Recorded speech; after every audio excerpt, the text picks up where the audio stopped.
We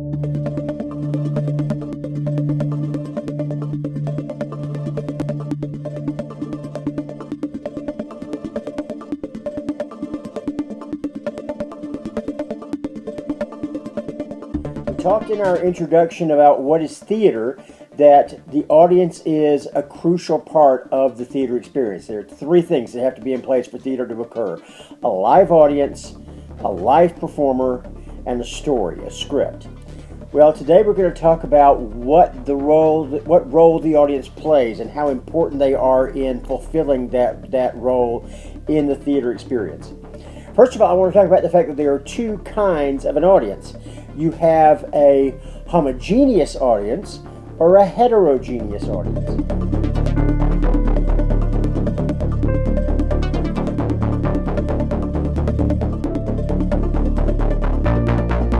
A homogeneous audience is an audience that is made up of people who come from similar backgrounds, who have similar ideas, similar beliefs, and therefore have similar reactions to the play.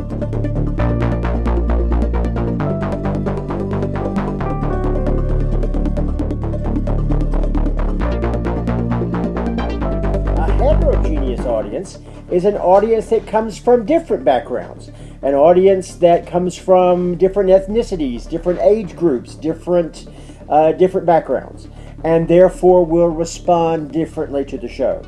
Now, one of the things that we want to happen in the theater experience is for that audience to be large enough that we have a group mentality to occur.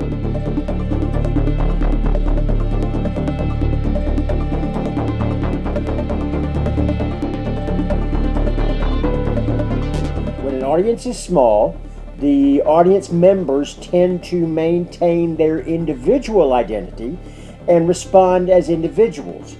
When a group is large enough for the group mentality to occur, the individuals in the audience merges their individual identity into the group identity, and then we have the group experience occur. And then we have an active and participating audience. If you've ever been a performer, if you've ever heard a performer talk about audiences, you hear them say sometimes that an audience was really hot tonight, or it's a tough crowd. And these are audiences that aren't being supported, that aren't responding and laughing and going along with the story.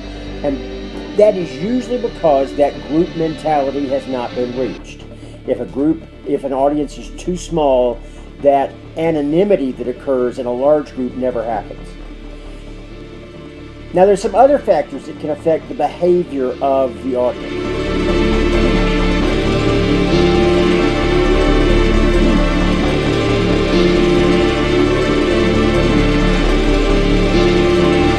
Age can be a definite factor.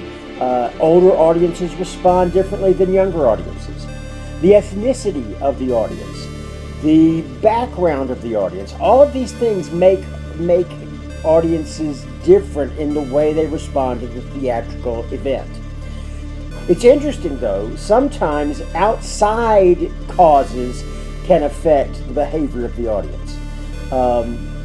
Events like 911, which now, of course, is almost 12 years ago, over 12 years ago.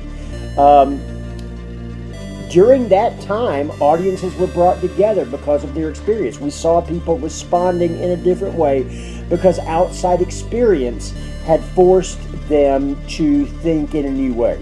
And for that period of time, we were all mourning and feeling the same things. The same thing happened here in the southwestern Virginia area when there were the Virginia Tech shootings a few years ago. We all responded for a little while in the same way because we were all experiencing and mourning the same event.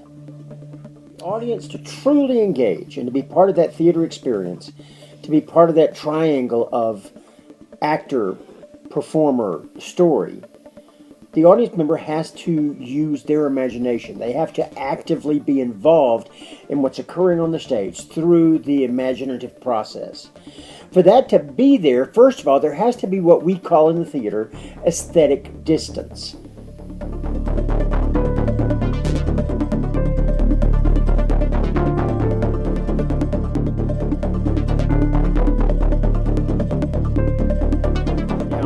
I've been in theater productions that were done in huge theaters in which the audience was yards away from the performer. But I've also been in very intimate theater experiences where the audience was as close as 2 to 3 feet to the actors. But still, that idea of aesthetic distance remained. The fact that there was some kind of distance, there was a gulf that separated, that the action might even take place in the audience, but the audience member was not going to be part of it, that they were safe. And that aesthetic distance allows the audience to vicariously experience what is happening on stage with the knowledge that they are in a safe emotional place, that they will not be endangered by what happens on stage, either physically or emotionally. This is important because it allows the audience to have the freedom to explore the situation, to use their imaginations, to go along with the performers in what they are doing. Take a minute to talk about how the imagination works. Our imaginations work in two forms. We work through symbols, we work through metaphor.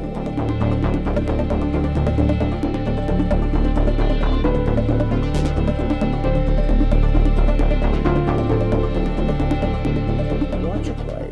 Our mind uses this notion of symbol and metaphor to interpret what is happening on stage, not just in context of the story the playwright has created, but more importantly, as a story that we can apply to ourselves, that has application for how we experience the human condition. So Macbeth becomes a symbol for anyone who deals with notions of ambition and the desire to succeed. Hamlet can be a symbol for anyone who is struggling, trying to find justice in a world of injustice. Because of this idea of interpreting what we see as symbol and metaphor. All of this comes about through what the English poet and drama critic Samuel Taylor Coleridge called the willing suspension of disbelief. For the period that we are in the theater, that we are watching a play, we as the audience agree to not disagree. We agree to suspend our critical thinking that says, no, that's not real, no, that's not happening, and to go along with the story that's being told to us. It's the essence of what imagination is.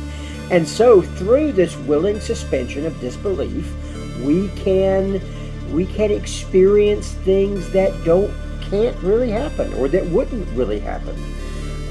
Approaching the end of the lecture, I want to talk to you about some of the ways that we as theater artists take advantage of the audience's imagination to create images, to take you to magical places. We do that through what is called a theatrical convention.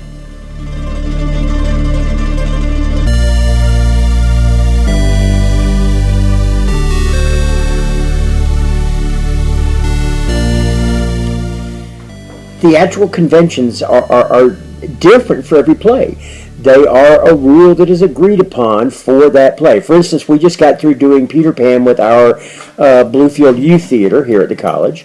And for the hour of that play, our audience members, both adults and children, agreed to accept the notion that a little green laser light that was flitting about the set was a fairy. It was Tinkerbell. We're getting ready to do the play Little Shop of Horrors. And, of course, Little Shop of Horrors is a story about Audrey 2, this man-eating plant from outer space. And so we've rented some really fabulous puppets to show us what the plant looks like.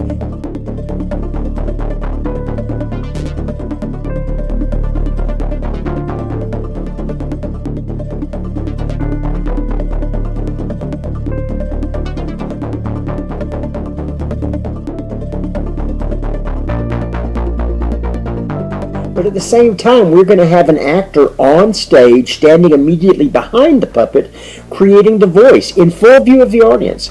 And so the convention, the rule for that particular play is going to be that Jonathan Penn, the actor standing behind the plant in plant makeup, is the voice, is the embodiment of the will behind Audrey 2. We see it over and over again. If there are